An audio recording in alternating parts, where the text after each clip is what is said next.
LPG ಸರಬರಾಜು ಸ್ಥಗಿತ ಆಗಿದೆ. ಇದರಿಂದ ನೀವು LPG ಗ್ಯಾಸ್ ಮೇಲೆನೇ ಡಿಪೆಂಡ್ ಆಗಿರೋದು. ಸ್ಟಾಪ್ ಆದ್ರೆ ನಿಮ್ಮ ಪ್ರಾಬ್ಲಮ್ ಅಂದ್ರೆ ನೀವು ಯಾವ ತರ ಸಮಸ್ಯೆಗಳನ್ನ ಎದುರಿಸ್ತೀರಾ? ಮೇಯ್ನ್ ಆಗಿ ನಮ್ಮ ಗ್ಯಾಸಿಂದನೇ ನಾವು ಅಡುಗೆ ಮಾಡಬೇಕಾಗುತ್ತೆ. ನಮಗೆ ಬೇರೆ ಸೋರ್ಸ್ ಆಪ್ಷನ್ ಇರೋದೇ ಇಲ್ಲ ನಮಗೆ. ಸೊ ನಿನ್ನೆಯಿಂದ ನಾವು ಆದಷ್ಟು ಈಗ 3-4 ಪದಾರ್ಥಗಳು ಮಾಡೋ ಜಾಗದಲ್ಲಿ ಒಂದು ಪದಾರ್ಥನ ಮಾಡಿ ಇನ್ನೂ ಒಂದು ದಿನ ಎಕ್ಸ್ಟೆಂಡ್ ಮಾಡೋ ಮಟ್ಟಿಗೆ ನಾವು ಇದು ಆಹಾರ ಒದಗಿಸಲಿಕ್ಕೆ ನಾವು ಅದನ್ನು ಪ್ರಯತ್ನ ಪಡ್ತಾ ಇದ್ದೀವಿ. ನಾವು ಅದು ಕಂಪ್ಲೀಟ್ಲಿ ಅದಕ್ಕೆ ಮುಗಿದೋದ್ಮೇಲೆ ನಮಗೆ ಕೂಡ ಬೇರೆ ವಿಧವಾದಂಥ ಆಪ್ಷನ್ ಇಲ್ಲ. ನಾವು ಫುಡ್ ಕೊಡ್ಲಿಕ್ಕೆ ಆಗೋದೇ ಇಲ್ಲ. ಅದಕ್ಕೆ ಸೂಕ್ತವಾಗಿ ಸರ್ಕಾರ ಕೂಡಲೇ ಸ್ಪಂದಿಸಿ ನಮಗೆ ಗ್ಯಾಸ್ನ ಒದಗಿಸೋದಕ್ಕೆ ಪ್ರಯತ್ನ ಪಡಬೇಕು ಅಂತ ನಾನು ಕೇಳ್ಕೊತೀನಿ. ಈಗ ಮಕ್ಕಳಿಗೂ ಬೇರೆ ಆಪ್ಷನ್ ಇಲ್ಲ.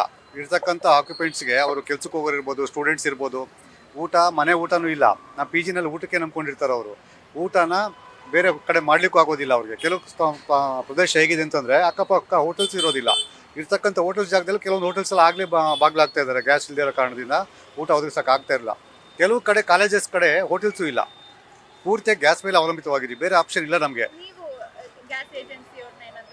ಕಾಂಟ್ಯಾಕ್ಟ್ ಮಾಡಿದ್ವಿ, ಲೋಡ್ ಬರುತ್ತೆ ಅಂತ ಹೇಳ್ತಾರೆ. ಅವರು ಕೂಡ ಆ್ಯಕ್ಚುಯಲ್ ಪಿಕ್ಚರ್ ಗೊತ್ತಾಗ್ತಿಲ್ಲ ಈಗ ನಮಗೆ ಸಪ್ಲೈಯರ್ ಯಾರಿದ್ದಾರೆ ಅವ್ರಿಗೆ ಏನು ಹೇಳ್ತಾರೆ ಅದನ್ನು ಹೇಳ್ತಾ ಇದ್ದಾರೆ. ನಮಗೆ ನಾಳೆ ಬರುತ್ತಂತೆ, ನಾಡಿದ್ದು ಬರುತ್ತೆ ಅಂತ ಹೇಳ್ತಾ ಇದ್ದಾರೆ. ಬಿಟ್ಟರೆ ಅವರು ಎಕ್ಸಾಕ್ಟ್ ಪಿಕ್ಚರ್ ಹೇಳ್ತಾ ಇಲ್ಲ. ಎಸ್ಪೆಷಲಿ ಕಮರ್ಷಿಯಲ್ ಸಿಲಿಂಡರ್ಸ್ನ ಸಪ್ಲೈದು ಸಾಕಷ್ಟು ತೊಂದರೆ ಆಗಿದೆ.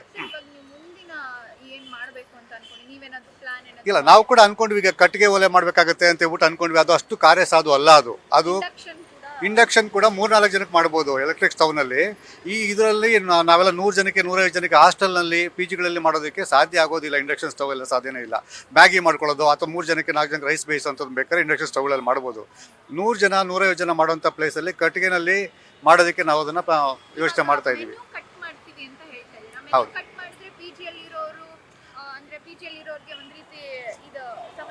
ಖಂಡಿತ. ಪಿ ಜಿ ಬಿಟ್ಟು ಹೋದ್ರೂ ಕೂಡ ಬೇರೆ ಆಪ್ಷನ್ ಇಲ್ಲ ಅವ್ರಿಗೆ. ಬೇರೆ ಕಡೆ ಹೋದಾಗ ಕೂಡ ಅದೇ ಸಮಸ್ಯೆ ಇದ್ದಾಗ ಬಿಟ್ಟು ಹೋಗ್ಲಿಕ್ಕೆ ಆಗೋದಿಲ್ಲ. ಮೊದಲೇ ಅವರು ಸಾಕಷ್ಟು ಒಂದು 80% ಅರ್ಥ ಮಾಡ್ಕೊತಾರೆ. ಒಂದು 10% ಜನಕ್ಕೆ ಅರ್ಥ ಆಗೋದಿಲ್ಲ. ಅವ್ರಿಗೆ ಅರ್ಥ ಮಾಡಿಸ್ಬೇಕಾಗತ್ತೆ. ಈ ರೀತಿ ಇದೆ.